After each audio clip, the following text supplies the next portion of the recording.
ఈ ప్రశ్న younger generation వాళ్ళకి ఎస్పెషల్లీ కొత్తగా జాబ్లో జాయిన్ అయ్యి ఎడ్యుకేషన్ కంప్లీట్ అయ్యి కొత్తగా జాబ్లో జాయిన్ అయ్యి ఒక శాలరీ వాళ్ళు డ్రా చేస్తున్నారు అని అనుకుంటే వాళ్ళ వెల్త్ని ఎంత బాగా ప్లాన్ చేసుకోవచ్చు. అలాంటి వాళ్ళకి మీరు ఏం అడ్వైస్ చేస్తారు? నేను చెప్పేదంటే ఫస్ట్ మనకి ఆహ్, మన అవసరాలు అంటే 3 ఉంటాయండి. మన నీడ్స్, వాంట్స్, ఇంకా తర్వాత లగ్జరీస్. అంటే నీడ్స్ ఏంటంటే కనుక మనకు ఖచ్చితంగా ఇవి కావాల్సినవి. కొన్ని బేసిక్ నెసెసిటీస్ మనం ట్రావెల్ చేయడానికి మనకు బైకో లేదంటే మన పెట్రోల్ చార్జెస్ లేదంటే మొబైల్ బిల్ ఎంతో మన బేసిక్ నీడ్స్ ఉంటాయి. దాన్ని ప్లాన్ చేసుకోవాలి. అది ఎట్లా తీరాల్సింది. తర్వాత వాంట్స్ అంటే కొంచెం కోరికలు. ఆ కోరికలకి allocate some percentage of the overall మీ శాలరీ.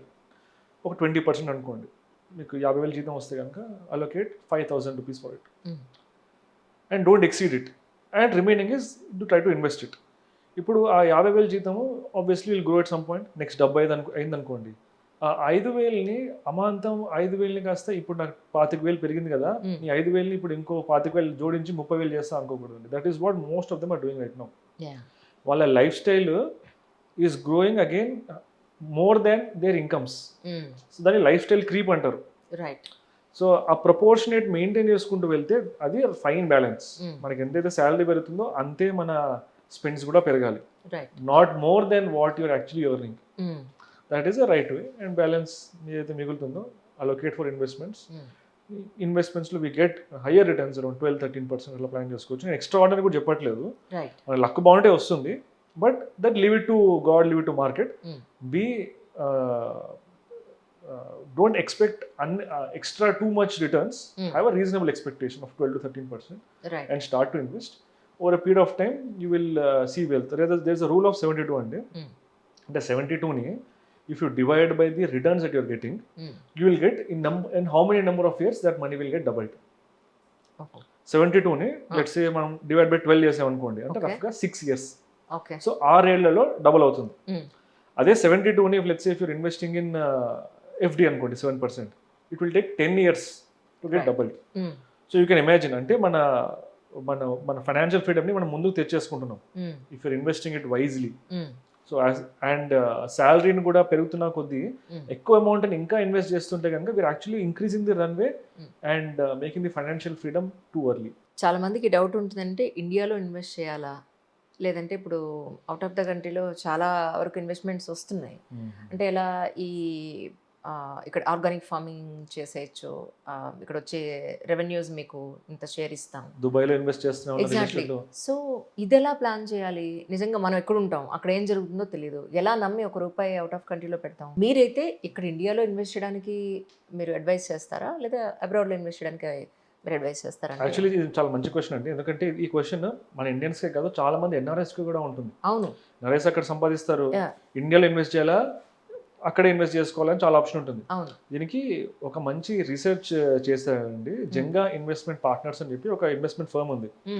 వాళ్ళు ఏం రీసెర్చ్ చేశారంటే 2012 నుంచి 2022 ఈ 10 ఏళ్లలో ఎన్ని కంపెనీస్ 100 రెట్లు గ్రో అయ్యాయి అని రీసెర్చ్ చేశారు. అంటే 100 times, వీటిని మల్టీ బ్యాగర్ అంటారు. 100 రెట్లు పెరిగిన కంపెనీస్ మొత్తం రీసెర్చ్ చేస్తే వాళ్ళకి దగ్గర దగ్గర అరౌండ్ 2,000 కంపెనీస్ ఎంతో వచ్చాయండి. అందులో the largest number of companies A country నుంచి వచ్చాయని అనుకుంటారు? ఇండియా నుంచి వచ్చాయా? సెకండ్, మన వాళ్ళ దగ్గర డబ్బు లేదంటే నమ్మడానికి అదే కావాల్సినంత ఉంటాయి వాళ్ళ దగ్గర, కాకపోతే బయటికి రాదంతే. వన్నీ లిస్టెడ్ కంపెనీస్, వన్నీ 90 companies. 90 companies have given 100 returns, 100 times returns in 2012 to 2022. నేను మీకు ఆ రీసెర్చ్ పేపర్ ఈ డిస్క్రిప్షన్లో కూడా మీకు పెడతాను తప్పకుండా. So 90 companies have given 100 times returns. Next came USA with 63. ఆ తర్వాత came Japan with 49, China with 34. పోనీ మీరు అనుకోవచ్చు ఎన్నో కంపెనీలు ఉంటాయి అందులో 90 ఎంత అని చెప్పనేసి, కానీ 2012లో అది కూడా వాళ్ళు పబ్లిష్ చేశారు. ప్రతి కంట్రీలో మనం రీసెర్చ్ చేస్తున్నప్పుడు అసలు మొత్తం పూల్ ఆఫ్ కంపెనీస్ ఎన్ని అని కూడా వాళ్ళు రీసెర్చ్ చేశారు. రీసెర్చ్ చేస్తే అప్పుడు ఇండియాలో లిస్ట్ అయిన కంపెనీస్ మొత్తం 614. అంటే రఫ్గా around 18% of the companies 18% of the companies gave higher returns, 100 times returns. ఇంకా యూఎస్, చైనా తీసుకుంటే that percentage is even less, 11% 9%. అంటే మన Indian markets are so fertile. Yeah, ఇందాక మనం వ్యవసాయం ఎగ్జాంపుల్ తీసుకుంటే అవును. ఇక్కడ ఉన్న companies are very fertile um, invest చేయడానికి. ఇవి వదిలేసుకుని మనం వేరే చోట వెళ్తున్నాం.